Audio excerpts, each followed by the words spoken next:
Et puis l'app disparaît de l'App Store en un refresh. Tu vois ton application numéro 1 de l'App Store, et une seconde plus tard elle n'y est plus. Et évidemment l'annonce tombe assez vite. Apple a décidé de retirer AppGratis de son App Store, de lui couper ses push notifications. Et là c'est le coup de massue. On s'est fait aspirer là-dedans. Si on l'a pas vu venir, ça on l'a pas anticipé. On a créé une techno et après c'est des clients grands comptes qui sont venus nous voir en disant je veux ta techno. Et là on s'est dit bon, on va peut-être vendre à ces gens-là et reshaper le produit pour ces gens-là.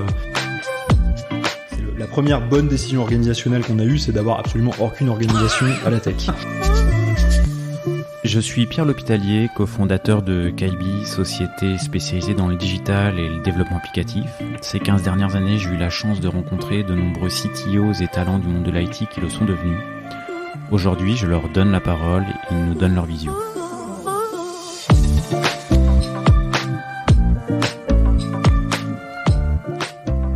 Eh bien, aujourd'hui, je suis avec Antoine Guénard, qui est CTO de Batch.com. Aujourd'hui, on va parler de pas mal de choses, mais notamment, on va parler de pivoter. Batch.com, qui est né des cendres d'une autre entité, d'une autre application qui s'appelait AppGratis. Il va nous en parler un petit peu plus dans le détail aujourd'hui, mais avant toute chose, merci Antoine, d'avoir accepté cette invitation et d'être là aujourd'hui avec nous. Merci Pierre, je suis hyper content d'être là et de pouvoir raconter cette histoire et raconter par où on est passé pour en arriver là avec Batch. Ouais, parce que ça a été un sacré parcours. On peut peut-être rentrer effectivement dans le vif du sujet, dans le vif de l'un des sujets, parce qu'il y en aura plusieurs, mais cet aspect pivot, c'est l'aspect qui est un peu un gros focus de votre histoire. Batch.com n'est pas né tout de suite. Batch.com est né de AppGratis. Exactement. Moi, j'ai rejoint une boîte qui s'appelait AppGratuit en 2012, qui existait depuis 2009, et je l'ai rejoint comme un simple salarié. Et aujourd'hui, finalement, je suis cofondateur d'une solution SaaS B2B de marketing qui s'appelle Batch.com. Donc, on est quasiment 10 ans après. Qu'est-ce qui s'est passé entre les deux ? L'histoire, on l'a déjà pas mal raconté, mais c'est toujours intéressant de donner un autre angle dessus, notamment un angle technique, puisque les gens le savent peut-être moins. Mais effectivement, la jeunesse de ça, c'est une application qui s'appelait AppGratuit.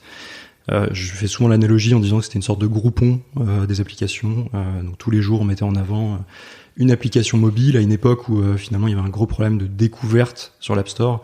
Les gens achetaient leurs premiers iPhones en 2009-2010 et puis ils savaient pas quoi télécharger comme application. Puis en même temps, il y en avait des milliers qui arrivaient tous les jours. Donc notre job, en gros, c'était d'aller creuser dans cette App Store, identifier la meilleure app possible, et puis tous les jours, un peu sous une forme éditoriale, d'écrire un petit texte et de dire à tous nos utilisateurs qui étaient déjà des millions quand je suis arrivé, venez télécharger cette application, c'est vraiment la meilleure aujourd'hui.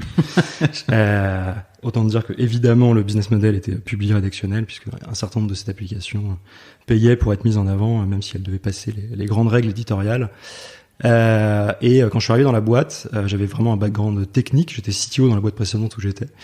Mais Simon, mon associé d'aujourd'hui, m'a recruté sur un poste de Head of Growth, donc plutôt sur une verticale marketing, on va dire. Ouais, pas du tout CTO. Non, assez étrange, mais ça cadre un peu aussi mon profil. J'aime bien dire que je suis moyen, au mieux bon dans pas mal de domaines, excellent nulle part, et autant la tech, le design, le produit me passionne. Et une aussi bonne moyenne au général quand même. Une bonne moyenne, mais voilà, j'atteins mes limites assez rapidement. Et finalement j'ai géré un peu on va dire l'internationalisation d'AppGratis. Donc comment faire passer ce média d'une dimension très francophone, voire française, à une dimension internationale en achetant du trafic, c'est-à-dire en achetant des utilisateurs qui allaient installer cette application, continuer à l'utiliser. Et en parallèle, on levait des fonds puisque le business explosait. Voilà. Donc en gros, le constat, c'est fin 2012, on a un business qui est explosif, qui commence à être dans quelques pays européens. On lève des fonds avec un fonds d'investissement français, on lève 10 millions d'euros. Et début 2013, on appuie très fort sur la pédale d'accélérateur. On lance l'activité dans le monde entier. En Asie du Sud-Est, Moyen-Orient, en Russie, dans toute l'Europe, Amérique du Sud, Amérique du Nord, au Canada, et le dernier pays qu'on fait, c'est les US, au mois de mars 2013. C'était le pays de trop. Le pays de trop, probablement. On est rentré sur le radar d'Apple, qui a probablement pas apprécié malgré lui, AppGratis soit un peu un faiseur de roi sur l'App Store, puisque mécaniquement, une application qui est mise en avant auprès de millions d'utilisateurs sur la même journée finit première des classements. Et donc, on avait un peu... Il y a des applications... Enfin, bon, ça remonte un petit peu, mais il y a des applications dont tu te souviens que vous avez vraiment fait découvrir grand public et qui sont aujourd'hui... toujours dans les hauts de classement qui n'auraient peut-être pas été des applications que t'es content d'avoir fait découvrir. C'est des grands éditeurs, tu vois, des Clash of Clans, des Candy Crush étaient déjà relativement gros à l'époque, mais finalement ils ont utilisé AppGratis comme un relais pour aller dans des pays dans lesquels ils n'étaient pas du tout présents. Après, t'as beaucoup de startups françaises dont on parle aujourd'hui, ou même des éditeurs plus classiques qui ont lancé leur app grâce à AppGratis, donc ce serait difficile de te faire une liste exhaustive. Mais ouais, mais du Candy Crush, vous avez participé, quoi. Ouais, on a participé comme beaucoup d'autres, mais voilà, de manière assez significative dans certains pays. Je pense qu'à l'époque, c'était vraiment AppGratis, c'était le moyen de lancer ton app de manière assez massive sur une journée. Voilà, mais donc pour reprendre l'historique, effectivement, mars 2013, on lance aux US, on devient tout de suite très fort, on est sur 15% des iPhones américains. Et puis une nuit, mon associé est dans un avion pour le Brésil. Vous passez de 0% à 15% des iPhones américains. En une semaine ou deux, un truc complètement délirant. Voilà, donc too big, too fast. Et en pleine nuit, mon associé est dans un avion pour le Brésil. Moi, je suis à Paris en train de continuer à monitorer nos lancements US. Donc, je vis plutôt la nuit à ce moment-là. Et puis l'app disparaît de l'App Store en un refresh. Tu vois ton application numéro 1 de l'App Store. Et puis le lendemain, une seconde plus tard, elle y est plus. Et évidemment l'annonce tombe assez vite. Apple a décidé de retirer AppGratis de son App Store, de lui couper ses push notifications. Et là, c'est le coup de massue. T'as un business avec 100 personnes dans la boîte, un CA qui explose, t'as levé des fonds il y a 3 mois, et t'essayes de sauver ton business, mais tu comprends qu'Apple transigera pas, et donc il faut trouver autre chose. C'était quoi enfin, vous avez quand même eu des échanges avec Apple? Ouais, pas mal, où il y en a, ouais. Ils sont maîtres en la demeure, donc tu sais, c'est un peu comme dans un pays. L'App Store est un pays qui a une constitution, c'est les fameuses Developer Guidelines ou App Store Guidelines. Et il y en a des très spécifiques, il y en a des plus larges, et ils ont utilisé, disons, des guidelines un peu plus larges, une notamment qui interdisait les applications d'utiliser les push notifications pour faire du marketing. Ce que vous faisiez pas mal. Ce qu'on faisait pas mal, ce que faisait tout le monde. C'est un peu la base des notifications. D'ailleurs, même Apple, quand ils annoncent avec Apple TV, si tu veux, une nouvelle série, ils font une promotion marketing par une push notification. Donc c'est assez amusant avec du recul, mais voilà. En tout cas, ils avaient une position qui était plutôt de défense, on va dire, de leur écosystème à l'époque, qui est finalement compréhensible du point de vue d'un mastodonte. Voilà, à l'époque, branle-bas de combat, t'as un ministre au bureau qui vient défendre la souveraineté supposée des plateformes, dont on parle beaucoup en ce moment. Voilà, mais bon, une fois que la poussière retombe, un mois plus tard, ce qui reste, c'est que plus personne parle de toi, que t'as une centaine de personnes au bureau ou 80-100 personnes qui se demandent ce qu'elles vont faire demain. Des pays qui étaient forts en audience qui finissent par dégueuler progressivement avec une audience qui s'écroule au fur et à mesure. Donc t'as ça à gérer. L'application, elle était encore présente. Ah non, elle est des références. Elle est présente sur les téléphones. Effectivement, Apple peut pas la. Alors ils auraient peut-être pu. Ça aurait été l'annonce d'un kill switch qu'ils avaient, mais ils l'ont pas fait en tout cas. Non, t'as effectivement l'application qui reste sur les téléphones de ceux qui l'ont déjà installé. Par contre, vos notifications, ça marche pas. Voilà, les notifications n'arrivent plus. Donc, à moins que les gens pensent à avoir le réflexe d'y aller tous les matins, il y avait encore des millions de personnes qui pensaient à faire ça, et ça a duré encore quelques années d'ailleurs. Globalement, tu sais que tu es sur une pente descendante. Il y a pas de rebond au loin, donc tu peux essayer de lancer sur Android, tu peux faire ce que tu veux. Globalement, tu es sur une pente descendante. Donc tu gères un peu le tout venant au début, comment je rattrape mon business. T'as un pays qui est plus assez gros, je sais pas, t'avais ouvert la Corée et le Japon, quand t'es plus qu'à 1500 lecteurs, tu fermes ces pays-là, tu licencies les personnes qui écrivaient dans ces pays-là. Voilà. Mais en gros, le constat, c'est que 6 mois plus tard, t'as beaucoup d'argent à la banque. T'as des investisseurs qui logiquement te disent qu'est-ce que tu vas en faire, ce serait bien que tu le rendes. Que tu le rendes parce que c'était lié à des levées de fonds récentes. Effectivement, t'as levé des fonds sur un business qui est un business média qui s'appelle AppGratis et que t'as pas non plus potentiellement un chèque en blanc pour faire n'importe quoi. Et on arrive un peu à cette fin 2013 où on se dit qu'est-ce qu'on fait? On fait le choix de garder l'argent, on fait le choix de relancer un business. On fait le choix de partir d'une équipe un peu noyau, toute petite, avec mon associé, moi plutôt en charge de la tech et du produit, et une équipe tech un peu de super-héros pluridisciplinaires avec du front, du back, où t'as 5-6 personnes, et là c'est la feuille blanche. Qu'est-ce qu'on va faire? Donc on lance plein d'idées pourries, des jeux vidéo, un CRM, des choses comme ça. Et puis finalement, on se dit bon bah App Gratis a des super technos de segmentation. Un CRM. Ouais. Vous avez pensé à faire un CRM CRM pour Salesforce sur le CRM. C'était une très mauvaise idée. Je sais pas ce qu'on fait. On veut lancer une application de gestion de tes contacts. Enfin bon, tu pars dans toutes les directions. Et finalement, ce qu'on décide de faire, donc, c'est de reprendre toutes les technos, on va dire marketing d'App Gratis, donc de gestion du trafic, enfin des audiences, de segmentation, d'envoi de messages push, et de le proposer aux gens qui étaient nos annonceurs. Les gens qui sont plutôt intéressés au départ, c'est plutôt des médias, on va dire, qui ont plutôt besoin de broadcast, tu vois, besoin d'envoyer beaucoup de notifications très rapidement, ce qui était exactement ce que faisait App Gratis. Et donc c'est ça qu'on décide de construire à partir de 2014. On décide d'appeler ça Batch, parce qu'on arrive sur un marché qui est déjà assez mature. T'as déjà beaucoup d'acteurs qui font ça, notamment des Américains. Donc on paye très cher une marque très forte, un 5 lettres qui a du sens. Et puis tout repart de là, en résumé. Ça a l'air facile sur le papier, sur le moment, mais effectivement, il faut... C'est combien de temps cette période de... parce que du coup, cette période où vous avez plein d'idées, et puis au final, vous en choisissez une, quoi. Bah effectivement, ouais, je pense que t'as 3... Ça va assez vite, hein. T'as 3-6 mois de trial and error, on va dire. Tu testes des trucs, tu les arrêtes tout de suite. Il y a rien qui sort, hein, finalement. Tu fais un peu de tech pendant un mois, 2 mois. Vous faites des POC un peu. Ouais, il y a peut-être des POC, il y a un jeu vidéo qui va sur l'App Store, des choses comme ça, mais en résumé, en 6 mois, t'as pas grand-chose qui sort. Ce qui est au fond aussi peut-être le sentiment que l'équipe a pas vraiment envie de faire ça, quoi. Et finalement, au bout de 6 mois, on sait ce qu'on va faire. On a l'idée que ça va aller vite, sauf que ça va pas vite du tout. Parce qu'évidemment, tu supposes que, faire du logiciel pour les autres, c'est assez facile, on en faisait pour nous, donc on va pouvoir en faire pour les autres, sauf que c'est un job. T'as des boîtes, des mastodontes du cloud qui font ça depuis des années, des Adobe, des Salesforce, des Oracle, t'as des acteurs plus locaux, aux US, même en France, qui font ça aussi relativement bien. Et toi, t'es un peu naïf, c'est qui fait peut-être que tu vas réussir d'ailleurs, et puis on pourra en parler après. Un peu naïf, un peu fou. Allez, un peu fou, un peu naïf, et c'est effectivement ce qu'on fait, on se lance là-dedans. On y met toutes nos billes, tout notre argent, un an plus tard, on a en gros une solution fonctionnelle, qui encaisse du trafic, qui envoie des pushs. Toi, c'est à ce moment-là que, en gros, quand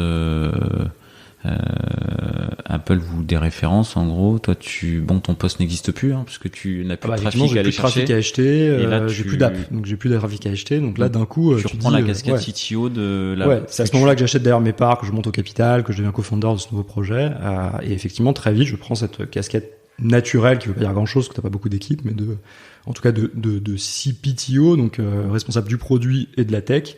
Produit, il y a personne, il y a moi, et la tech, il y a, je te dis, 5-6 super-héros à la data, au front, au mobile, au back et à l'infra. Effectivement, tu deviens une sorte de squad extrêmement focus, qui n'a pas de produit, qui n'a pas vraiment de deadline, parce que t'as de l'argent, t'as comme seule mission de créer un produit qui va être différenciant et que tu vas pouvoir vendre à un moment donné à des clients qui seraient intéressés. Donc, n'ayant pas de deadline, on essaie de faire un produit relativement chiadé et pas un MVP. Et ça prend à peu près 1 an d'avoir un premier produit. Je peux te dire qui étaient les 2 premiers clients. C'était le groupe au féminin avec son app Marmiton, qui était effectivement un média du coup, et le groupe L'Express, qui s'appelait encore L'Express Rollarta à l'époque, avec les apps L'Express, l'entreprise, etc. C'est les premiers à signer la techno d'envoi de notification push broadcast de Batch. À peu près en 2015, et à partir de là, tout s'accélère jusqu'à aujourd'hui, 2021. Et il y a déjà une histoire entre 2014 et 2021, du coup. Il y a déjà effectivement une histoire entre 2014 et 2021. Qu'est-ce qui, tu dis, on se donne 1 an pour lancer un produit qui va être différenciant quand vous le sortez. Qu'est-ce qu'il y a de différenciant par rapport aux autres acteurs du marché qui est mature, comme nous, vraiment, on se positionne, on a été des publisher d'applications, donc on a un peu la position de nos clients, on arrive à se projeter là-dedans, on leur parle beaucoup, les futurs clients potentiels. D'ailleurs, au début, on pense qu'on va faire une solution pour les développeurs indépendants, les petites startups, et très vite, on se fait aspirer dans un truc, en fait, où ce marché est déjà pris par des boîtes qui proposent des produits quasiment gratuits, et finalement, ceux qui veulent ce produit-là, c'est plutôt des grands comptes, ce qu'on appelle plutôt le monde de l'enterprise, on va dire. Mais du coup, qu'est-ce qu'on fait ? On fait un produit qui est très bon sur la UX de l'interface. On se rend compte que les produits historiques sont un peu devenus des ERP très compliqués, avec des formulaires, des empilements de champs, avec pas beaucoup finalement de product management et de vision, on va dire UX, UI dessus, quoi. Donc on investit massivement sur la UI en se disant, les utilisateurs dans les boîtes de nos clients qui ont utilisé ce produit pour aller créer des campagnes dans web push, etc. C'est des gens qui sont de notre génération, qui sont pas nés avec Salesforce dans les mains, mais qui sont plutôt nés avec Spotify dans les mains, donc qui ont l'habitude de produits digitaux modernes et qui du coup attendent le même niveau d'exigence dans l'interface, dans le produit qu'ils vont utiliser dans leur travail. Donc ça, c'est le premier postulat. Et le deuxième, c'est que toutes les boîtes qui ont fait des techno-marketing ont effectivement travaillé sur la plateforme au départ. Donc tu vois, la plateforme qui encaisse de la donnée, qui la traite, qui l'indexe, qui envoie, mais très vite ils sont concentrés sur des fonctionnalités au-dessus de ça. Ils sont un peu dégagés de ça et finalement la plateforme a un peu périclité et n'est plus aussi performante qu'elle l'était. Donc tout de suite on se dit il faut un truc qui va encaisser de la donnée en temps réel. C'est pas des batchs de données nocturnes comme tu pouvais l'avoir un peu sur le marché à l'époque. On va encaisser tout le trafic de nos clients en temps réel, on va l'indexer en temps réel. Et on en parlera après un peu si tu veux parler de la techno. Voilà, mais ça c'est un peu les deux postulats. Il faut être très très fort sur la techno de base, la core plateforme, et il faut être très fort sur l'interface que tu as proposée. Et ça permettra hyper épurée. Voilà, hyper épurée, hyper jolie, hyper bien pensée, sophistiquée mais simple et pas complexe du coup. Et on pensait que si on réussissait à faire ça, on arriverait finalement à prendre le marché. Et c'est globalement ce qui s'est passé, puisqu'on a un peu éliminé tous nos concurrents en France. On a pris plutôt une position de leader en Europe. Et maintenant, on se bat un peu sur le marché européen avec nos concurrents américains. Un certain nombre de concurrents américains. Il y a beaucoup d'Américains qui ont fait beaucoup d'argent. Il y en a certains qui sont morts, d'autres qui sont encore là. Les concurrents aujourd'hui Bon, je peux en citer. Nous, il y a une boîte avec laquelle on est assez frontal qui s'appelle Braze aux États-Unis, qui est pas loin de faire une IPO. Au-dessus de ça, t'as les big clouds dont je te parlais, les Salesforce, les Marketing Cloud, les Adobe Campaign, qui sont des outils finalement avec lesquels parfois on se connecte, avec lesquels parfois qu'on essaye de remplacer en tout cas.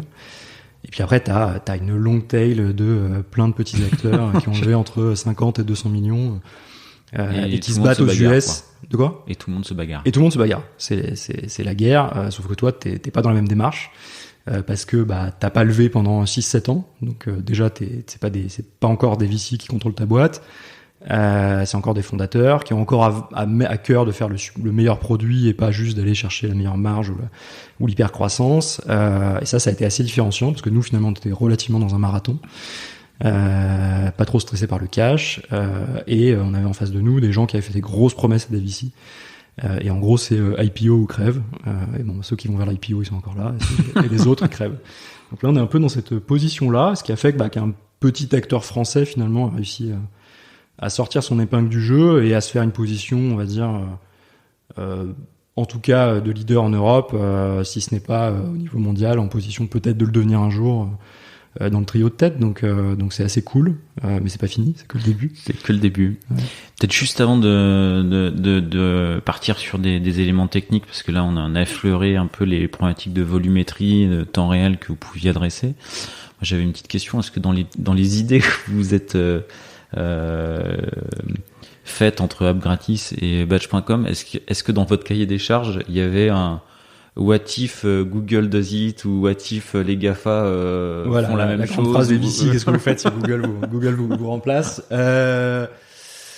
Nous, on se l'est posé à nous-mêmes. Enfin, tu vois, comme t'imagines bien qu'après AppGratis, il y a eu une petite période pendant laquelle on parlait plus trop de nos investisseurs parce que eux ils étaient perdus, nous on était perdus, donc c'était pas le moment de discuter. Mais non, on s'est posé la question sur chaque truc, quoi.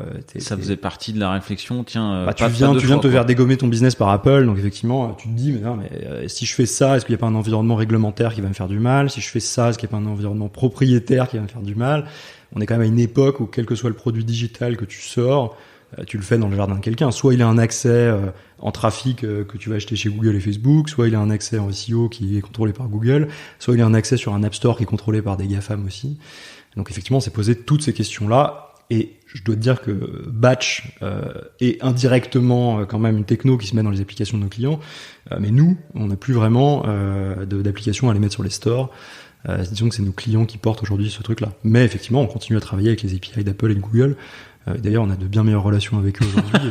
En étant prestataire de leurs API de push ou wrapper de leur techno, on est une sorte d'enabler, entre guillemets, des frameworks d'Apple et de Google, et plus un publisher sous la coupe de leur App Store, quoi.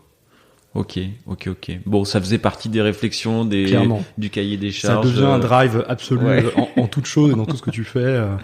Mais je pense que ça occupe aujourd'hui tous les gens qui ont des business digitaux. Et au final, vous choisissez un business où vous pouvez réutiliser quelque chose, enfin une partie de ce que vous avez déjà produit en termes de clairement. soft. Ça faisait partie du cahier des charges ou vraiment c'est venu comme ça, tiens, Tilt. Non, disons que c'est un point en plus qui te permet de dire c'est peut-être le bon truc à faire, quoi. Ok. T'as déjà cramé quand même un peu d'argent sur quelques idées. Il est peut-être temps d'investir un peu plus de temps sur un truc. Et là, effectivement, t'as un core techno qui est plutôt le bon. Sur un truc que tu maîtrises, dans un domaine qu'on maîtrise, que t'as déjà l'ADN mobile dans ta boîte, ce qui est pas toujours le cas ailleurs. Donc voilà, c'est pas l'unique point de décision, comme je te dis, parce qu'on n'est pas à ce moment-là complètement inquiet vers le cash, mais ça commence à urger et il coche tellement de cases, celui-là, que tu dis c'est ce projet qu'on va faire. Allez, on y va. Voilà, ça t'empêche pas d'avoir des naïvetés absolues, comme je te disais, où tu penses que tu vas faire un business, tu vois, un produit pour développeurs, un peu à la Twilio, alors qu'en fait, t'es pas armé pour ça va demander beaucoup de marketing. Donc voilà. Donc on pensait faire un business qui va être utilisé par des centaines de milliers de développeurs pour des petits tickets à 10, 15, 20 euros. Et au final, on fait un produit qui est utilisé par quelques centaines de clients pour des tickets au-delà de 100 000 euros, quoi. C'est pas plus mal. C'est pas plus mal. C'est pas plus mal, mais c'est pas la même chose. Effectivement, tu construis pas pareil, tu vends pas du tout pareil. Commercialement, c'est pas la même démarche. Commercialement, tu te rends compte que ton rôle est pas le même. As a CTO, tu prends une casquette finalement t'es le visage tech de ta boîte. Tu vois, je sais pas si les utilisateurs de Blablacar, ils savent qui est le CTO de Blablacar. Les utilisateurs de Batch, ils demandent à ce que le CTO vienne en appel d'offres, leur soumettre, répondre aux questions techniques. Toi, dans ton rôle, tu vas faire des avant-ventes clientèle. Tu deviens l'avant-vente de la boîte pendant 4, 5, 6 ans jusqu'à ce que tu embauches ces fonctions-là. Les clients, ils ont besoin de voir qui est le mec, pas forcément qui a construit le produit, mais en tout cas qui porte un peu la parole tech, la vision tech, pour savoir si c'est solide, si c'est fiable. Et c'est vraiment quelque chose de très différent. T'es sur des cycles de vente où c'est pas un tunnel de conversion avec un gars qui met sa CB, mais tu parles à des départements achats, tu parles pendant 6 mois. Tu fais partie, toi, du tunnel de conversion. Exactement. Non, mais ça en reste quand même passionnant, mais on s'est fait aspirer là-dedans. Si on l'a pas vu venir, ça on l'a pas anticipé. On a créé une techno, et après c'est les clients grands comptes qui sont venus nous voir en disant je veux ta techno. Et là on s'est dit bon, on va peut-être vendre à ces gens-là et reshaper le produit pour ces gens-là, parce que finalement on va pas s'en sortir si on vend à des développeurs avec l'argent, avec le cash qu'on a, on va devoir relever dans un an, et c'est pas ce qu'on voulait, quoi. Et du coup, tu disais, voilà, au départ, pendant 3, 4, 5 ans, ça fait partie de mon rôle. C'était quoi ton rôle au début de cette nouvelle aventure, et comment il a évolué? Aujourd'hui, c'est quoi ton quotidien, tes semaines dans ton rôle de CTPO, en fait? Au début, t'es un builder, y a rien à vendre, donc de toute façon, t'es avec les équipes, donc t'es product manager, tu participes à l'architecture, tu participes un peu au dev à la marge. Ah, tu développais également un petit peu. Ouais, pour le plus grand malheur de ma team, j'ai porté la responsabilité de quelques projets développés. Ça a créé beaucoup de tensions. Qui d'ailleurs en interne ne s'appellent pas des projets mais de la dette technique. Et très vite, tes équipes doivent reprendre ces projets-là, alors soit les killer, soit les réintégrer dans le produit. mais ouais, non, au début t'es un builder pendant les 2-3 premières années, tu participes au build. Après t'es un leader tech, donc tu restes le visage, effectivement. T'es une partie le visage commercial et tu restes aussi un builder, capacité à t'entourer de la bonne équipe, à reshaper ton orga, etc. Et puis là aujourd'hui on a une équipe de tech et produits d'à peu près 25-30 personnes dans une boîte qui globalement fait à peu près 100 personnes. Je ne builde plus, j'ai plus effectivement une casquette de leader tech. On te l'interdit ou pas? Je sais pas s'ils ont le pouvoir de me l'interdire, mais je les respecte trop, j'ai trop d'amour pour eux pour construire quoi que ce soit. Mais ouais, je pense que ça fait 1 an que j'ai pas touché une ligne de code dans cette boîte pour le meilleur. Mais ouais, dans le rôle, il évolue vachement, et même pour le propulser après, tu vois, dans une boîte qui fait 300 personnes avec une orga tech produit qui fait 100 personnes, on va dire, t'arrives aussi au constat à un moment donné que est-ce que ta valeur ajoutée est là finalement? Est-ce que t'es le meilleur CTO pour cette boîte-là? C'est la question que tu te poses. Donc est-ce que ta valeur ajoutée elle est là sur la tech, alors qu'il y a des gens qui ont construit des orga tech jusqu'à 100, 200, 300 personnes. Donc ça, c'est la première question que tu te poses. C'est une question que je me pose en ce moment, clairement, et à laquelle j'ai globalement répondu, qui est justement qui est effectivement, je pense que dans les 18 prochains mois, il faut que j'apprenne, et je pense que c'est une qualité aussi de leader et de C-level, de cofondateur. Je pense que t'as eu plein de définitions du rôle de CTO. Je trouve qu'il y a autant qu'il y a de profils de CTO. Et moi, je pense qu'à un moment donné, t'es à la fois un super ops et à la fois tu dois être dans la capacité de te virer perpétuellement. Et là, finalement, j'arrive un peu au moment où je me dis, est-ce que cette boîte-là a pas peut-être besoin à un moment donné d'un meilleur CTO, et qu'elle a besoin que je sois le meilleur CPO de la boîte, et puis demain, je serai plus le meilleur CPO de la boîte, je serai le meilleur CEO de la boîte. C'est des questions légitimement que tu te poses, clairement. Donc, j'ai un rôle qui a beaucoup évolué, qui va continuer à évoluer, jusqu'à probablement devenir un leader tech as a co-founder, mais plus forcément as a CTO opérationnel. Donc là, du coup, t'es en train de dire que tu recrutes potentiellement un CTO. Je suis en train de dire que je recrute potentiellement un CTO dans les 18 prochains mois.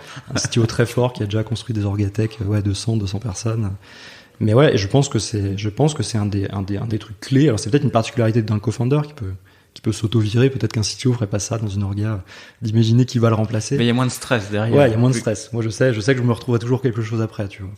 Mais ouais, non, je pense que c'est la bonne vue, quoi. C'est qui est la meilleure personne pour le job et où est ma plus grosse valeur ajoutée, et je pense que c'est une évolution naturelle de ton rôle de leader. En tout cas, encore une fois, en tant que co-founder, tu dois te poser ces questions-là, quoi. Donc mon rôle a beaucoup évolué. Ok, et dans les 18 prochains mois, il va continuer à évoluer. Continuer à évoluer, ouais, avec comment finalement recruter la bonne personne, l'accueillir, l'aider à prendre de l'ampleur dans ce rôle-là, lui passer les clés de la baraque et continuer à l'aider, mais à un poste plus stratégique, avec une double casquette, effectivement, où tu as un bon couple product et tech, puisque finalement résolument tout ce qu'on fait a une dimension business, La tech pour la tech, ça n'existe pas. À la fin, la tech, elle sert quand même les objectifs business d'une boîte ou les besoins des clients. Donc ça, c'est effectivement c'est ce qui est devant moi. Ouais. Et alors du coup, si ça va faire le pont vers peut-être des questions un peu orientées produits. On n'a toujours pas parlé des infra et de la techno, mais du coup, tu m'offres un pont facile. Si toi, tu prends des casquettes très orientées produits, ça va être quoi vos enjeux produits, métiers que vous allez sortir dans les 1, 2, 3 ans, et les impacts techniques potentiellement? Bonne question. Les challenges, je dirais ils ont pas changé, on va dire, depuis 6 ans. Ils se sont aggravés dans le bon sens du terme. C'est le scale qui les a aggravés. C'est ça qui est vraiment passionnant quand t'es aux manettes d'une boîte comme ça qui à la fois fait un truc passionnant de base et qui ensuite a la chance de connaître le succès, quoi. C'est que si t'es curieux, je pense que c'est un trait de cette fonction-là. Il faut être curieux en toute chose. Tu vas être curieux du produit que tu crées et tu vas être curieux des challenges qu'apporte la croissance. Du coup, en résumé, les challenges qu'on a, ce qu'on fait, c'est un produit hyper exigeant. Je pense qu'il y a un premier aspect qu'on va appeler big data / besoin de performance. Ça peut être assez comparable à des ad tech. T'encaisses un trafic monstre et il faut que tu crées une plateforme qui soit capable d'encaisser un trafic monstre. Du coup, je peux donner des chiffres. Aujourd'hui, un produit comme Batch, on encaisse à peu près 50 milliards d'events en entrée tous les mois. Et en output, c'est à peu près la même chose. C'est à peu près 50 milliards d'events. Ça doit être 30 milliards de notifications et 20 milliards d'autres types de messages délivrés en sortie. Donc c'est assez important. J'aime bien 50 dire. 50 milliards. Ouais, ça commence à faire beaucoup. J'aime beaucoup dire aux candidats back-end, infra qui nous rejoignent que ils ont le choix soit d'aller dans une des scale-up à la mode, e-commerce ou autre, soit aller chez Batch qui encaisse le trafic de ces scale-up et de plusieurs de ces scale-up. Aujourd'hui, tu prends le top 10 sites français, je pense qu'il y en a 6 ou 7 dont le trafic est encaissé par Batch sur le site web, sur les applications mobiles. Donc si le scale est un sujet, je pense que chez Batch c'est vraiment l'endroit cool pour en faire, quoi. Donc ça, c'est assez délirant. On utilise des technos là-dessus qui sont armés pour ça. On fait beaucoup d'asynchrone et je dirais que la colonne vertébrale de tout ce qu'on fait, c'est Kafka, qui est une messaging queue hyper performante et dont on se sert pour tous les échanges entre les microservices, les web services, etc. Et la base de données big data qu'on utilise, c'est Apache Cassandra, qui est assez connu, qui est utilisé chez Facebook, chez Apple. Voilà, ça c'est les deux technos, on va dire, back-end un peu qui enable un peu cette big data qu'on fait aujourd'hui. Cette big data, elle vient avec un autre besoin qui est le temps réel. C'est un peu comme en adtech là aussi, hein. Tu dois prendre des décisions en temps réel. Si je sais pas, ton client c'est Cityscoot ou et que le client vient de réserver un scooter et qu'il a besoin d'avoir son code pour le débloquer, bah c'est pas dans 10 minutes, c'est pas dans 1 heure, c'est maintenant tout de suite. Si c'est une société de taxi et que le taxi est en bas et que le chauffeur attend, bah c'est pareil, c'est pas dans 1 heure. Sinon t'as des frais d'attente qui courent. Si c'est ta banque qui te dit que ton solde bas, il faut pas qu'on te le dise dans 3 jours non plus. Et si c'est du sport, c'est bien. Si c'est du sport, je t'en parle même pas. Si c'est un événement d'actu majeur, qui soit positif ou négatif, je t'en parle même pas. C'est la breaking news, il faut qu'elle arrive tout de suite. Donc, t'as des besoins de temps réel qui sont phénoménaux en plus de ces besoins de big data. Comment vous les gérez, techniquement, voilà. Je pense que vraiment le secret c'est le microservice. On split tout ce qui peut être splitté et ça c'est vraiment un tronc. Beaucoup de microservices en Golang pour les IO, en Java en interne. Golang, vous faites le choix pour la perf du coup? Pour la perf, principalement pour la perf sur les IO, tout ce qui rentre et tout ce qui sort de la plateforme, c'est des microservices en Go. Tout ça c'est orchestré déployé sur Kubernetes. Et je te disais Cassandra et Kafka. Donc ça c'est le premier gros challenge. Vraiment on va dire big data real time. Le deuxième, il est lié vraiment à tu fais du SaaS B2B sur un truc assez exigeant. Et là, t'es sur un truc de, on va dire, reliability, sécurité. Tes clients, ils veulent que tu sois hyper stable, parce que c'est bien d'envoyer vite, mais c'est encore mieux d'être up pour pouvoir le faire. Donc, si ta plateforme elle est down à un moment critique, tout le monde te fait la gueule. Hein. Donc, il faut être up tout le temps. Il faut être hyper sécurisé parce que tu collectes des données personnelles d'utilisateurs finaux quand même. Est-ce que dans votre infra, c'est peut-être ingénu comme question, mais vous pouvez avoir une partie de la plateforme, un client où ça merde une fois 0,001% du temps, mais et pas les autres clients, ou c'est architecturé, ou si ça tombe, c'est tout qui tombe. Alors c'est la magie et l'enfer du SaaS. Hein. C'est la magie du SaaS, c'est qu'effectivement tu dédies pas des infrastructures on-premise à tes clients, donc ça leur coûte du coup beaucoup moins cher parce que toi tu mets en place une infra, et on en parlera tout à l'heure de l'infra, mais c'est aussi une particularité chez nous. Mais tu mets en place une infra qui est mutualisée.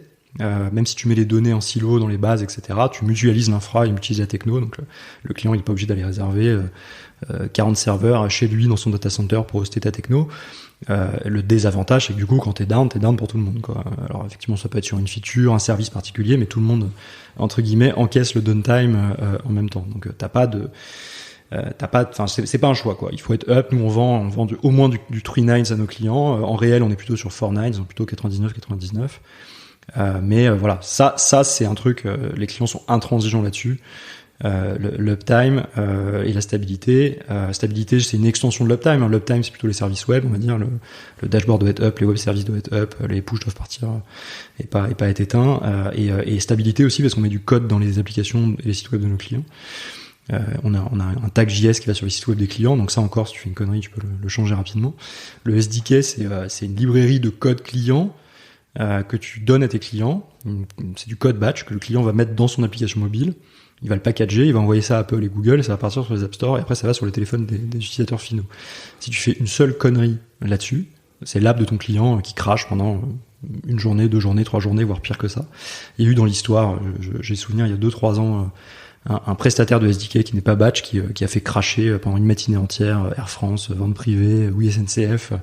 Donc je te laisse imaginer l'impact sur le revenu de ces boîtes-là à cause d'un prestataire. Donc tu as une responsabilité vraiment délirante quand tu mets du code chez les clients. Il faut qu'ils te fassent confiance, et le jour où tu romps cette confiance sur l'uptime et la stabilité, généralement c'est pour toujours. Là quand ton salaire est rompu, t'arrives pas à la rattraper. Donc ça, je dirais que c'est le deuxième enjeu techno assez délirant.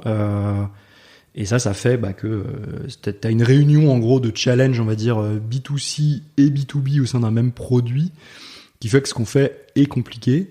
Et ces challenges-là, comme je te disais, ils sont aggravés d'un trafic qui augmente, de nouveaux clients, de nouveaux marchés qu'on ouvre. Aujourd'hui, on a à peu près 300 clients, on a 10 000 applications et sites web qui utilisent notre techno en production au quotidien. Et ça va ne faire que grossir. Donc ces challenges-là, finalement, perdurent et se complexifient jour après jour. Et puis après, on a des challenges plus long terme qui sont un peu vers quoi on projette la boîte. Il y en a 2. Le premier, c'est sur l'AI. On pense sincèrement qu'avoir des gens qui prennent des décisions en permanence sur quelle campagne je vais faire, qui je vais segmenter, à quel moment je vais envoyer, c'est un peu le marketing du passé, et qu'on a besoin de projeter nos clients un peu dans de la prise de décision, en tout cas les aider à la prise en décision. Donc ça, c'est quelque chose tu sur vas te lequel on est mettre à pas... réfléchir à la place des clients. Alors, réfléchir, en tout cas, les aider à prendre des décisions. Peut-être pas l'actionner à leur place, peut-être que le futur, c'est le robot qui vire le CRM manager. Non, je rigole, mais effectivement, c'est comment est-ce qu'on peut les aider à prendre des décisions sur des volumes de données assez complexes. Et donc ça, c'est comment est-ce qu'on Vous avez va déjà monter... quelques use cases, enfin, t'as des use cases à partager Ouais, là-dessus?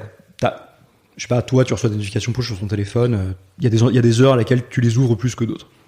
T'as des heures de travail, t'as des heures où je sais pas, t'es avec tes enfants, t'as des heures où t'es à la maison dispo, pas Donc, dispo. toi, ton objectif, ça va être optimisé. Comment optimiser ce temps d'envoi mon par rapport à la d'attention. personne, exactement. C'est pareil sur les médias, hein, qui je segmente. Là, j'ai une news, je suis un média, je t'envoie le dernier but du PSG. Bon, j'ai installé l'app du Parisien. Est-ce que pour autant j'ai envie de me prendre 7 push pour les 7 buts de la soirée? Peut-être pas. Donc là, pareil, c'est un peu aller détecter des appétences sur les contenus lus, les contenus les plus lus, les thèmes principaux, et pas juste se reposer sur la capacité de l'utilisateur à aller cocher une petite case pour savoir s'il veut recevoir les push du PSG ou pas. Donc ça, c'est plutôt, tu vois, de l'AI sur la segmentation ou les appétences des utilisateurs, et ça marche à peu près dans tous les domaines, en e-commerce aussi. Et du coup, pour pouvoir réussir à faire ça, faut pouvoir la capter, la donnée Alors on la capte déjà, hein, ces données on les capte déjà dans les applications, les sites web, pour que le client prenne des décisions lui-même. Là demain finalement c'est lui prémâcher cette décision, donc en montant un peu plus de machine learning chez Batch, des classifieurs, des choses comme ça. Donc ça c'est un challenge qu'on a devant nous. Puis on a un autre challenge. Vous avez choisi les technos que vous pas allez encore, utiliser. on est assez early là-dedans. C'est pour ça que je te dis que c'est un challenge. Je pense que c'est vraiment, on partirait quasiment from scratch d'un montage d'équipe. On a déjà pas mal d'appétence dans l'équipe, tu vois, des gens qui en ont fait un peu dans leur coin pendant des années. Mais c'est pas quelque chose sur lequel on est positionné aujourd'hui. Donc monter une équipe ML AI chez Batch, je pense que ça sera un challenge passionnant pour moi ou pour le CTO qui me remplace. Non, et le dernier challenge, c'est comment est-ce qu'on projette Batch au-delà finalement de ce qu'on appelle aujourd'hui le mobile engagement. Donc aujourd'hui, on a des technos plutôt d'envoi de notifications push, de messages in-app, donc notifications push dans les apps et sur les sites web. Et l'extension historique, les canaux historiques du CRM, hein, c'est l'email, le SMS, qui sont des canaux que nos clients aujourd'hui ils orchestrent avec d'autres plateformes un peu plus legacy. Je te parlais de Salesforce, d'Adobe, de boîtes comme ça. Et les clients ils nous demandent qu'un truc, hein, c'est quand est-ce que vous nous proposez ces canaux au sein de votre plateforme. Donc on se projette pas mal dans cette opportunité d'amener ces canaux-là aujourd'hui via des partenaires de l'email, des partenaires du SMS, les amener dans notre plateforme pour qu'ils puissent bénéficier finalement de tous ces avantages sur la data plateforme temps réel, la prise de décision, la composition de messages, la personnalisation de messages, avec des nouveaux canaux. Donc ça c'est vraiment les challenges qui sont devant nous. À la fois technique, à la fois produit, mais très technique, très fonctionnel et technique. Ouais, fonctionnel et technique. Encore une fois, ce que je disais tout à l'heure, je pense qu'à la fin, tu peux raccrocher tous les challenges techniques à du business. Je pense que des boîtes qui arrivent pas à projeter leur tech dans le business, des CTO qui arrivent eux-mêmes ne pas à se projeter dans le business alors qu'ils font partie, je vois, généralement d'un COMEX, d'un CODIR, je pense pas que ça existe. Mais ouais, c'est des challenges passionnants pour qui est curieux, qui aime la tech, et qui aiment résoudre les problèmes des utilisateurs finaux qui chez nous sont des grandes boîtes, des grandes startups. Donc c'est assez cool. Et du coup, dans les stacks techniques, tu disais on parlait d'infra parce que du coup faut les infra pour encaisser ça. Ouais. Du coup dans le détail, si on rentre un petit peu dans vos choix techniques. Grosse particularité chez Batch, l'infra. Quand je dis ça à des candidats, quand on dit ça dans les process là. Je sais pas, enlever de fonds, des choses comme ça. Et quand tu dis que tu fais du bare metal, c'est l'hérésie. Et effectivement, c'est ce qu'on fait chez Batch depuis 6 ans. On est en bare metal. Donc ça veut dire quoi? Ça veut dire qu'on ne loue pas des instances, des VM, voire au-dessus, des bases de données managées à du AWS ou du Google Cloud Platform. Mais on loue des serveurs physiques raqués dans des armoires à des boîtes comme OVH et Scaleway en France. On leur demande en gros juste de nous fournir une machine avec des composants, des câbles électriques et des câbles network branchés sur Internet. Et on s'occupe de tout le reste nous-mêmes, donc l'installation de l'OS, la sécurisation de l'OS, l'installation des bases de données et l'administration de ces bases de données, de Kubernetes, de tout ça. Donc c'est assez... c'est presque une complexité supplémentaire qu'on se rajoute. Aujourd'hui, on a à peu près 400 serveurs qui nous permettent de faire tout ça. Pourquoi est-ce qu'on a fait ces choix-là? Serveurs qui sont pas au même endroit. Alors, qui sont un peu partout. Il y en a dans les data centers connus de VH, un peu partout à Roubaix. Un peu à d'autres endroits en France, et puis chez Scaleway, je crois que c'est à Lyon, à Paris. Enfin, il y en a un peu partout. Le but, effectivement, étant d'être absolument résilient. Tu l'es jamais totalement. Demain, une bombe nucléaire sur Paris pourrait avoir un impact très important sur le business de Batch si elle pouvait être suffisamment grosse pour atteindre Roubaix et Lyon en même temps. Mais non, plus sérieusement, ouais. Je te parlais d'Uptime tout à l'heure. La résilience, elle passe aussi par ça. Dans où est-ce que tu veux tes serveurs, dans quelle baie, dans quelle salle, dans quel data center, dans quelle location physique en Allemagne, en France. Mais en tout cas, on a fait le pari de hoster complètement les données en Europe, principalement en France, mais aussi un peu en Allemagne. Gros enjeu de souveraineté des données, à la fois que Batch soit une boîte française, capitalistiquement européenne, qui hoste ses données chez des providers français, en tout cas de droit français, sous effectivement le parapluie de la GDPR. Ça, c'était hyper important pour nous. Autant dire que c'est hyper important pour nos clients aussi européens, que ce soit en France et dans le reste de l'Europe, notamment en Allemagne. Les banques, elles sont ravies de se dire que les données de leurs clients ne vont pas sur des clouds américains. Donc là, vous êtes ceinture et bretelle. What if GDPR nous embête? Alors, normalement, ceinture bretelle là-dessus. Enfin, nous, on est processeurs pour nos clients, hein, donc c'est quand même eux qui prennent des décisions sur les données de leurs clients directs. Mais en tout cas, ça, c'était un truc hyper important pour nous, la souveraineté des données. Et du coup, on arrive normalement. Ça t'enlève de. Alors, tu disais, voilà, c'est quand on dit ça, candidat, tout ça, c'est l'hérésie. Est-ce que ça te. Niveau attractivité recrutement, ça te. Alors, attractivité recrutement, je pense que ça a un impact négatif sur certains profils, notamment en DevOps, qui sont un peu, tu vois, qui aiment pas trop l'idée de gérer des ressources physiques, même si on a des SRE, des gens qui sont plus sur l'infra et des gens qui sont plus sur le DevOps à un niveau supérieur, et qui sont pas trop s'occuper notamment de se charger de cette partie serveur. Mais ouais, ça peut avoir un petit problème d'attractivité parfois. Et d'ailleurs, by the way, sur certains trucs, on essaye de faire de plus en plus de VM, tu vois, sur des staging, de nouveaux projets, des choses comme ça. Et peut-être qu'on en reviendra un jour d'ailleurs complètement de ce truc bare metal. Mais après non, sur l'attractivité plutôt, tu vois, client, investissement, je pense que c'est plutôt vu comme une force d'avoir été une boîte qui a fait ce choix justement hyper souverain. Ça a eu un impact phénoménal sur les coûts aussi, il faut le dire, même si c'est pas le driver principal. On a des coûts d'infra aujourd'hui qui sont 2 à 3 fois inférieurs à ce que ça nous coûterait sur un cloud américain. Ouais. Je peux donner des ordres d'idées, mais en gros aujourd'hui on dépense à peu près un demi-million d'euros d'infra annuel et on pourrait payer, à mon avis, facilement entre 1 et 2 millions d'euros pour une infra équivalente chez un grand cloud. Quand je te dis souverain, c'est pas juste d'être chez des boîtes françaises, mais c'est aussi de contrôler tes technos.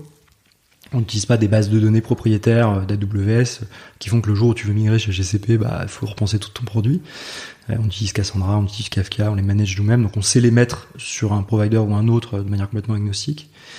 Ça avait un impact sur les perfs aussi à un moment donné. On avait un meilleur contrôle des perfs finalement en bare metal et voilà. Donc globalement, on y trouve des aujourd'hui. J'ai l'impression que au travers de vos choix, j'ai beaucoup de bons choix. Est-ce qu'il y a eu des choix regrettés? Je sais pas si c'est des bons choix en vrai. Hein. Au final, ça tient 50 milliards de. Ça tient le trafic de grands apps, de grands sites. Bon, c'est facile en gros. C'est toujours facile de refaire l'histoire, tu sais, a posteriori, de dire ouais, on a fait le bon choix, c'était bien. Il y a plein de moments où on a douté de ces choix-là. Il y a plein de moments où on a essuyé les pots cassés, tu vois. Kubernetes, on a mis 2 ans avant de vraiment maîtriser cette techno. La plupart des boîtes, elles s'emmerdent pas à manager leur cluster Kubernetes. Elles le font manager par Google, par AWS. Et nous, on avait besoin de comprendre la techno. C'est aussi un truc qu'on a. On a pu avoir tendance à réinventer beaucoup la roue dans le passé. Et ça passe aussi souvent par vouloir comprendre à un niveau assez bas ce qu'on utilise. Et tu veux, Cassandra, on a mis pareil 2-3 ans à le maîtriser, Kafka 2-3 ans, Kubernetes 2-3 ans, et dire ça veut dire que pendant 2-3 ans, on s'est planté à mort, quoi.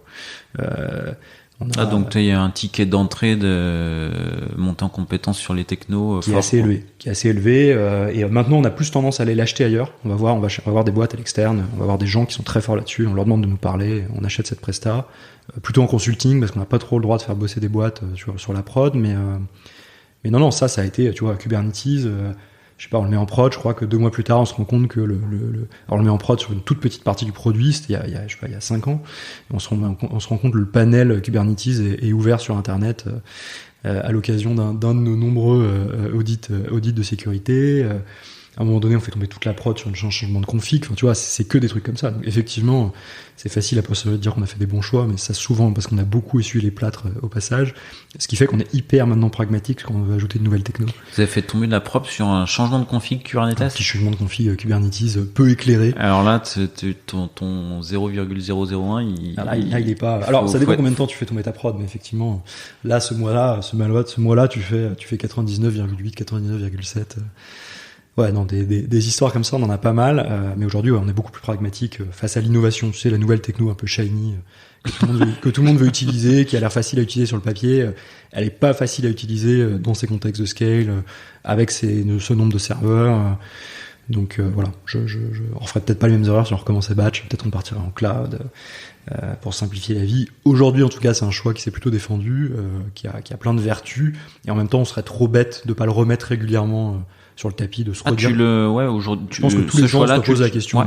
Tous les ans, on se repose la question. Est-ce qu'il faut que batch parte en cloud? Est-ce qu'il faut que batch change de base de données? Est-ce qu'il faut que batch change de langage à tel endroit? Enfin, perpétuellement, on se pose ces questions-là. Je pense que c'est sain, j'ai l'impression. Parce que, effectivement, on est soumis à des pressions qui changent en permanence, quoi. Le trafic de 2018, c'est pas le même que le trafic de 2021, quoi. Non, effectivement. Du coup, je rebondis un petit peu sur le recrutement, parce que du coup, tu me dis, voilà, on a sur des technos, on a mis beaucoup de temps à les appréhender d'un point de vue technique. On est allé assez bas dans la compréhension des choses. Donc du coup, pour que ça ait du sens, faut un faible turnover. Et puis sur la partie recrutement, j'ai l'impression que vous avez des ambitions dans les mois à venir. Voilà, vous avez un process particulier de recrutement, d'onboarding, des originalités. Ouais, je sais pas si c'est particulier. On a une grosse fierté, c'est qu'on a les gens dont je te parlais qui ont construit cette plateforme au tout départ. C'est un corps de 6 personnes avec des casquettes variées, comme je te disais tout à l'heure. Je peux les citer. Il y a mon bras droit aujourd'hui qui est Head of Engineering, qui s'appelle Nicolas, Cédric, Stéphane, il y a 2 Arnaud et un Vincent. Et ces gens-là, ils ont été clés. Comme je te disais, c'est au début, t'es vraiment sur un mode très artisanal. T'as besoin d'aller très vite. Et ces gens-là, ils ont permis ça. Ils ont permis ça fait 10 ans qu'ils sont là. Et ça fait effectivement quasiment tous 10 ans qu'ils sont là, entre 8 et 10 ans. Il y en a un, on a fêté les 10 ans cette année. Il y aura 2 anniversaires de 10 ans l'année prochaine et 3 ou 4 l'année d'après. Donc ça, c'est une grosse fierté d'avoir pu garder ces gens-là. Alors, est-ce ils sont restés parce qu'il y a une culture qui est assez forte, parce qu'il y a des challenges techno qui les challengent eux-mêmes, parce que eux-mêmes ont réussi à peut-être créer une sorte d'environnement amical là-dedans. Donc ça a été clé d'avoir des gens très forts qui aujourd'hui sont tous les leads sur des scopes de responsabilité différents, des gens très forts, très investis. Je pense qu'on Batch ne serait pas du tout là si on n'avait pas eu ça. Ça aspire aussi beaucoup d'autres personnes. Quand t'as des gens très forts, effectivement, c'est facile de recruter d'autres personnes. Les gens compétents, ils ont pas envie d'être le meilleur de l'équipe dans laquelle ils arrivent. Ils ont envie de trouver des mentors. Donc, quand on a recruté des gens après, au back-end, au front, etc., je pense que les gens qui sont arrivés ont été potentiellement fascinés par les gens qui sont croisés en entretien d'embauche, sur les cas pratiques ou les tests techniques. On a une particularité, c'est qu'on est à Lyon. La tech est à Lyon. Autant toutes les équipes business, dont je fais partie d'une certaine manière, sont basées à Paris. Autant toutes les équipes tech sont à Lyon. Aujourd'hui, on a 18-20 personnes à Lyon, place Bellecour. Ça, c'est un avantage, c'est qu'on est effectivement moins soumis au turnover naturel que tu as à Paris. Il y a quand même il y avait en tout cas à une époque moins de startups sexy dans la région lyonnaise. T'en as quelques-unes assez significatives. T'avais M6 Web qui était sur place avec Bedrock. Maintenant, t'as de plus en plus de boîtes positionnées sur place. T'as des belles boîtes à Grenoble aussi. Mais voilà, ça permettait à Batch finalement de sortir un peu du lot et d'arriver à exister dans une position où à l'époque la localisation du travail était importante. Et ça a changé, comme tu le sais. Ça l'est un petit peu moins. Ouais. Et puis après, effectivement, il y a un gros pool d'écoles d'ingé dans la région, Grenoble, en Suisse, à Lyon. Ce qui fait que voilà, il y a un gros pool de candidats. Il y a des gens très forts chez nous. Il y a des super challenges techniques. Et Batch arrive à exister dans la région. Et ce qui fait qu'on n'a pas trop de mal pour recruter des gens très forts, très cool. Et à les faire rester longtemps. Je vais pas te dire de bêtises, mais je crois que dans les 6 dernières années, on a qu'une ou 2 personnes qui n'est pas restée plus d'un an. Un truc comme ça. Donc ça veut dire que sur entre guillemets à peu près 20 recrutements au total, ou 20 personnes au total, t'as un turnover qui est quasiment proche de zéro, et ça c'est quand même assez cool. Voilà, donc sur le recrutement, je dirais que c'est un peu les particularités qu'on a. Maintenant, c'est soumis effectivement, comme on le disait tout de suite, à un environnement qui change aussi. Covid, ça a été, je pense, un tsunami là-dessus. Aujourd'hui, toutes les boîtes qui étaient plutôt basées à Paris ont créé des centres tech partout en France. Tu vois, je pense à des boîtes qui ont créé des centres tech à Nantes, à Lyon, à Bordeaux. Et quand c'est pas le cas, de toute façon, elles recrutent partout, plutôt à market rate parisien. Donc je pense que ça reshape pas mal le paysage du recrutement tech que tu connais bien. Et on est aussi soumis à ça, et donc ça nous challenge aussi, on se pose aussi des questions là-dessus. Nous-mêmes, on a commencé à faire des recrutements en dehors de Lyon. Et puis on réévalue aussi pas mal de trucs à cette aune-là.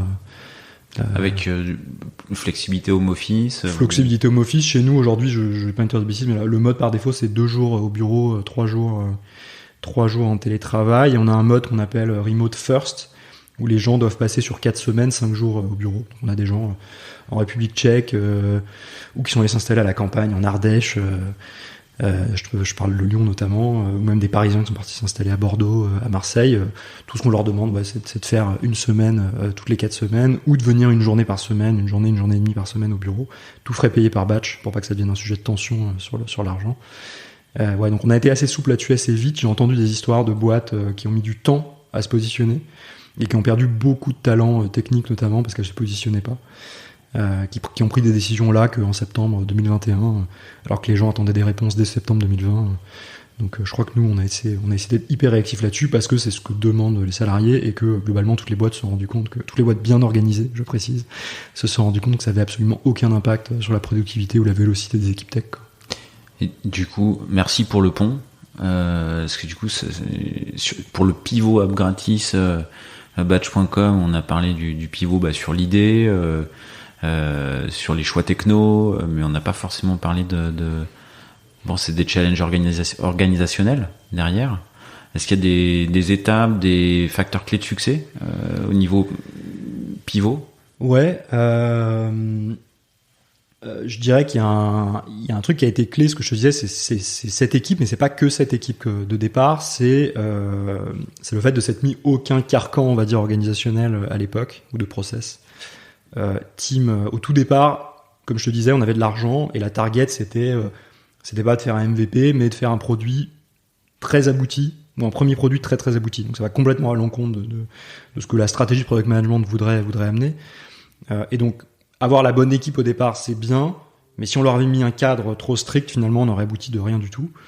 Donc en fait, finalement, équipe très horizontale, agilité de mots, mais finalement, pas de logique de sprint, parce que tu ships rien en 3 semaines, tu ships rien en 2 semaines, donc il n'y a pas vraiment de logique de sprint. Très peu de gestion de projet, des gens plutôt autonomes sur ce qu'ils ont à faire.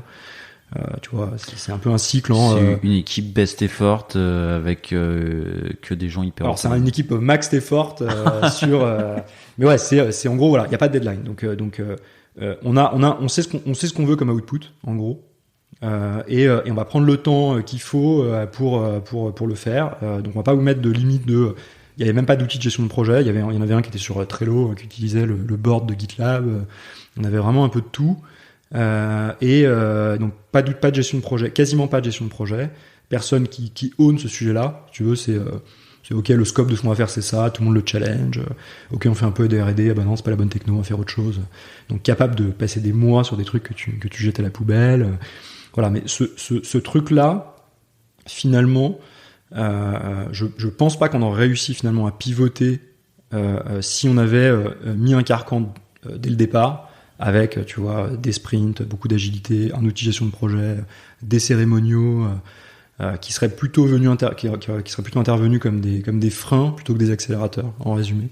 On a fait confiance à des gens très smart pour s'organiser, finalement pour tous participer à quoi doit ressembler le produit, quels sont les meilleurs technos pour y arriver.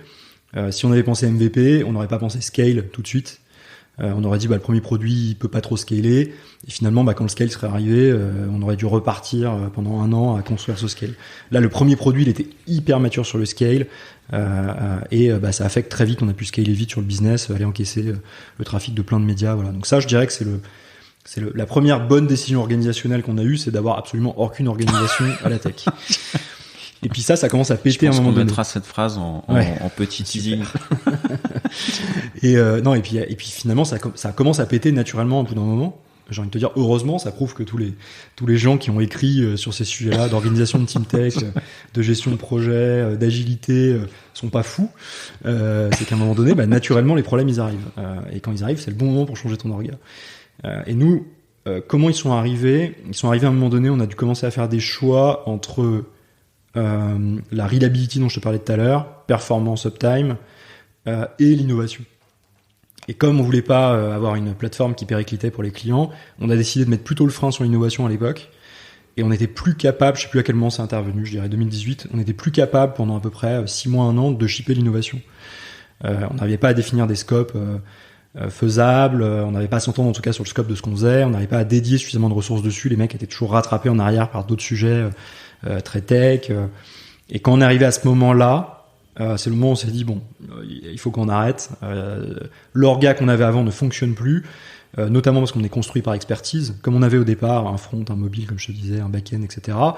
Quand on a eu 2 backs ou 3 backs, 2 mobiles, 2 fronts, plutôt que finalement de recréer des squads pluridisciplinaires, on avait créé une équipe back-end très forte, une équipe mobile très forte et des équipes finalement qui travaillent plus entre elles. Ça, c'est le premier problème. Le deuxième, comme je te disais, c'est qu'on n'arrive plus à shipper d'innovation. Et donc constat, qu'est-ce qu'on fait ? On va faire comme les autres boîtes. On va prendre ce qui marche ailleurs. Et ça marche d'ailleurs à d'autres niveaux. On s'est posé les mêmes questions avec mon associé sur la partie plus business. À un moment donné où t'es en panne de croissance, tu vas chercher ce qui marche ailleurs en termes de construction d'équipe commerciale, en termes de go-to-market. On a fait exactement pareil sur l'équipe tech. On allait chercher ce qui marchait bien ailleurs. On a parlé à beaucoup de gens, on a lu beaucoup de trucs. Et en résumé, on s'est dit qu'il fallait amener l'agilité par la petite porte. Donc on a essayé d'amener le Scrum par la toute petite porte. D'abord en choisissant un outil de gestion de projet qui, pour pas avoir de levée de bouclier phénoménale, devait pas être Jira. Parce que Jira cristallisait tout ce qui était le truc de la grosse boîte qui est tombé dans l'agilité. Et ce que tous les gens chez nous rejetaient, évidemment par méconnaissance, et finalement nous-mêmes d'ailleurs on avait des a priori là-dessus, donc on a choisi un outil qui s'appelait Clubhouse, qui a été renommé, qui s'appelle Shortcut maintenant. C'est pas le Clubhouse, c'est pas le social network Clubhouse, mais c'est un super outil de gestion de projet qui est utilisé chez TinyClous, Dataiku notamment, et qui a un produit construit pour des boîtes plutôt digital native, très bon en UX, qui fait des choix produits assez bold, et qui nous a beaucoup plu, et qui avait effectivement comme gros avantage aussi de ne pas s'appeler Jira et de proposer les mêmes fonctionnalités. Le deuxième truc, c'est qu'on a embauché un Scrum Master qui s'appelait pas Scrum Master, qui s'appelait Technical Project Manager, qui est un mec qui venait de chez Atos Worldline, donc plutôt grosse SS2I plus traditionnelle, à qui on a interdit d'utiliser le mot Scrum, à qui on a interdit d'utiliser le mot Sprint. Donc il a appelé ça des itérations, et voilà. C'était conscient, quoi. C'était conscient de faire ça, mais l'équipe était elle-même consciente de ça. Personne n'est dupe. C'est juste qu'on avait besoin de nous-mêmes, si tu veux, d'avoir l'impression qu'on vivait dans une réalité parallèle pour arriver finalement au même constat que cette boîte et y arriver. Et ça a marché.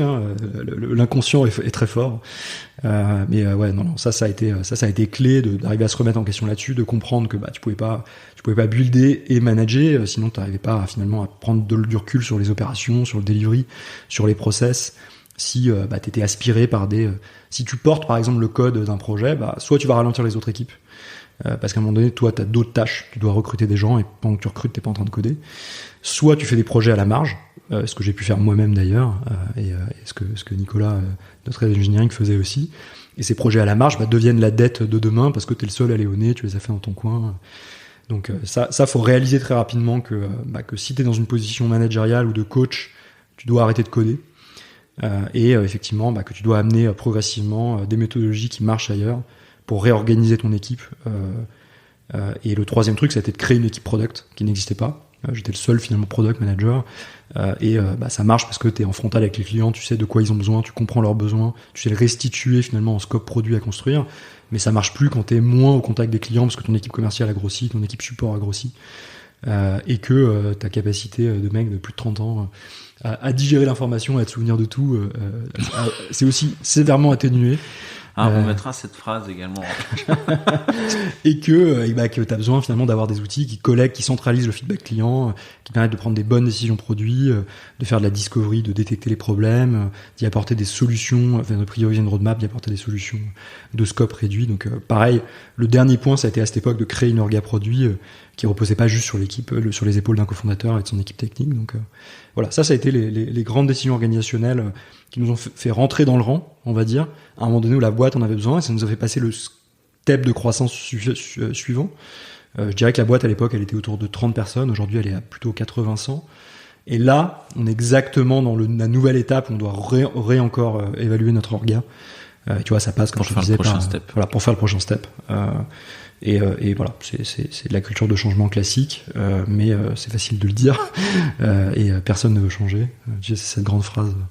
Mon associé Simon adore la répéter, mais c'est en gros tout le monde sait qu'il faut changer, mais personne n'a envie de changer en commençant par lui-même. Donc on est exactement là-dedans, mais c'est passionnant et ça embarque un peu toutes les équipes. Donc voilà les grandes particularités organisationnelles qui ont permis de construire le produit, puis de le faire scaler, et j'espère qu'ils lui permettront de scaler encore un niveau d'après.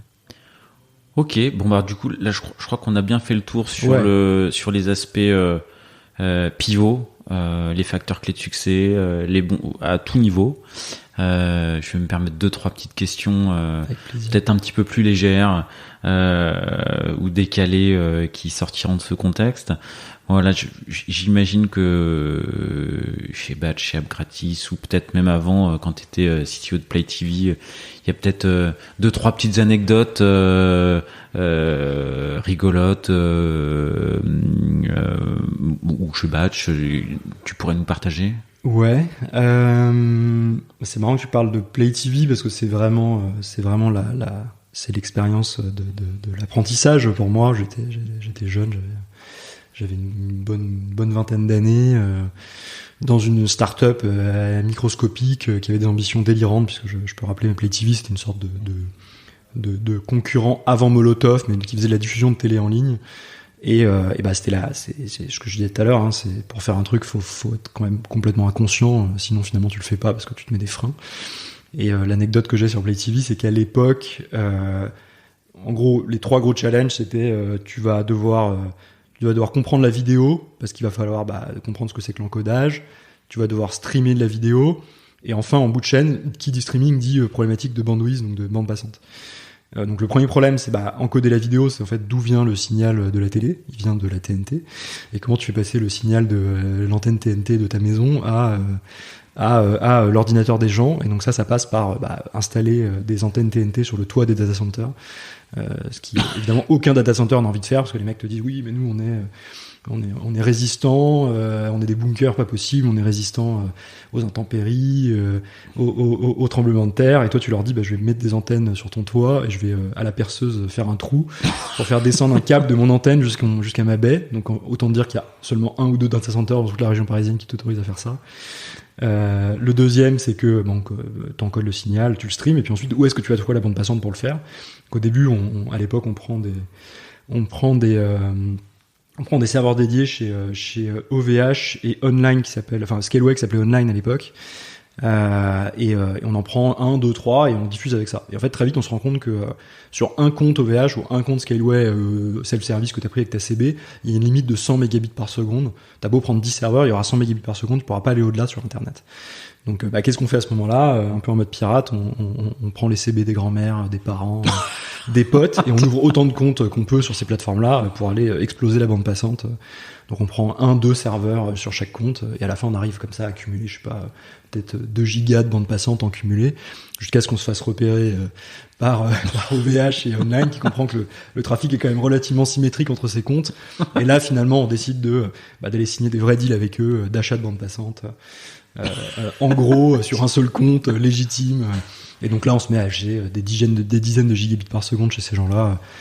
Chez Cogen, chez OVH, voilà. Donc ça c'est une première expérience, première anecdote un peu marrante chez Play TV, mais qui qui a été assez amusante. J'en ai peut-être 2 chez Batch que je raconte généralement en secret, mais je vais les raconter sur ton podcast. Il y en a une première qui me fait assez marrer, je te parlais d'Uptime, c'est pour te dire à quel point le sujet est tendu et en tension quand t'es down. Mon associé Simon faisait un voyage d'entrepreneur en Israël, à Tel Aviv, organisé par un grand patron des télécoms. Il y a un des rendez-vous qui se fait chez un média local, une sorte de CNN israélien qui s'appelle i24 News. Et mon associé est relativement fier parce que c'est notre client. Donc il raconte aux 2-3 personnes qu'il connaît que c'est nous qui opérons les notifications push pour i24 News au moment où ils rentrent dans le bâtiment. Et puis ils sont dans le hall, ils attendent qu'on vienne les chercher. Et là le CTO d'i24 News débarque et gueule en anglais en disant mais c'est toi le mec de Batch, on a un gros problème, votre plateforme est down depuis 1 heure, suis-moi. Et voilà, donc là, la queue entre les jambes, il va suivre le gars, il me prend au téléphone en parallèle pour essayer d'expliquer bah oui on est down, ça fait 1 heure, ça va remonter, vous inquiétez pas, etc. Donc ça, c'est la première anecdote un peu marrante mais qui te montre à quel point on cristallise de la tension sur l'uptime, notamment chez les médias. C'est fou qu'ils connaissent la... Non, et non, j'ai un autre sujet qui est moins marrant, donc qui n'était pas de notre fait, mais j'ai souvenir d'un média au Moyen-Orient, mais pas en Israël, qui s'était fait hacker son compte API. Donc, disons un média dans une région qui politiquement est assez tendue, on va dire. Et ce média-là, qui est plutôt chrétien, se fait hacker son compte Batch, et les clés API sont utilisées pour envoyer des notifications avec des notifications de médias avec des images un peu olé olé. Donc t'as en gros la moitié du pays qui reçoit des notifications push sur des sujets très sérieux, sur des sujets sur le Parlement, des choses comme ça.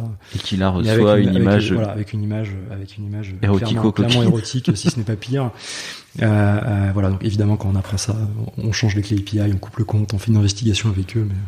Mais là, ça te dit un autre truc dans des périodes électorales comme en France où c'est pas juste un besoin d'uptime, c'est aussi un besoin de sécurité majeur parce que tu sais que les ingérences politiques sont importantes et que quand tu contrôles les notifications de push de manière indirecte de tous les médias d'un pays, t'as intérêt à garantir à ces gens-là que ce soit le bon message qui parte. Et ça, c'est un challenge assez important chez nous. Voilà, 2-3 anecdotes qui me viennent dans ma carrière de CTO et qui, sur le moment, n'étaient pas forcément des moments très drôles, mais avec du recul et des années plus tard, je peux en rire et me dire que ça forge le caractère. C'est plus rigolo maintenant. Voilà, exactement. Merci de ce partage en tous les cas. Je t'en prie. Est-ce que sur les 2 petites questions un peu plus décalées, est-ce que tu as un proverbe ou une devise qui t'accompagne ou plusieurs hein alors on a un proverbe dans la boîte qui est keep pushing, qui était celui d'AppGratis déjà à l'époque. Ouais, c'était celui d'AppGratis, donc mais ça tombe bien. Exactement, ça tombait vraiment bien que ça quand on avait Batch, mais en gros l'idée c'est vraiment c'est continuer encore à pousser, on n'a jamais terminé, il faut continuer, il faut rien lâcher. Ça c'est assez aligné, je trouve, sur un objectif d'excellence auprès des clients, faut pas lâcher, auprès de la plateforme, auprès du produit, même auprès des commercialement, tu vois, de pas lâcher, quoi. T'es sur un deal, tu veux le gagner, tu sais que t'es perdant, mais tu vas y aller, et puis si tu le perds 1 fois et 2 fois, tu le gagneras la 3e fois. J'en ai 2 autres qui sont plutôt proches de l'équipe tech, qui sont pas les miens, mais qui sont ceux de notre équipe. Il y en a un, c'est ensemble on est meilleurs. Je pense que c'est vrai. Et ça a jamais été aussi vrai qu'aujourd'hui. À une époque, si tu veux, on a pu commencer où il y avait très peu de personnes qui faisaient des trucs en mode super-héros dans leur coin. Tu réalises très vite finalement que personne peut bosser seul dans son coin et que la force de ce truc-là, c'est l'équipe. Et le rôle d'un CTO, d'un engineering, c'est d'arriver à organiser cette équipe intra-team et extra-team pour arriver à fonctionner bien. On a un deuxième que j'aime un peu moins bien, qui est il faut être confiant mais inquiet. Ce qui marchait à une époque, qui marche peut-être moins aujourd'hui, tu sais, c'est mets en prod, tu dois avoir confiance en ce que t'as fait, mais sois quand même un peu inquiet parce que ça pourrait péter, tu vois. Donc je préférais qu'on soit confiant, mais jamais inquiet.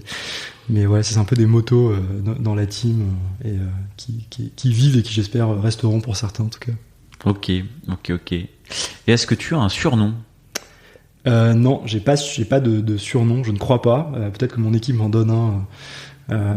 Parce que je peux avoir tendance à être un peu exigeant, voire chiant, mais je ne le connais pas, donc je laisserai le donner, et sinon je ne te dévoilerai pas le petit surnom que me donne ma maman depuis que je suis petit et qui relève du privé. Bon, il y a un secret que tu gardes, quoi. Il y a un secret que je garderai à la fin, quand même. Ça marche. Est-ce qu'on a fait le tour? Est-ce qu'il y a une question que je t'aurais pas posée que t'aimerais que je te pose? Et ce sera la dernière du coup. Écoute, y a pas de questions que tu pourrais me poser. Peut-être que les gens qui nous écoutent maintenant savent que Batch va chercher prochainement un CTO très très fort qui a envie d'aller dans une expérience passionnante et s'ils nous écoutent, je les invite à me contacter, moi, Simon, Nicolas Douillet, parce qu'on sera ravis de les accueillir chez nous. Donc c'est pas une question, mais c'est un appel du pied. Et le message est passé. Merci beaucoup. Et merci beaucoup d'avoir participé et merci à très bientôt. Et merci à toi. Plein de bonnes choses pour tous les gros challenges. Merci.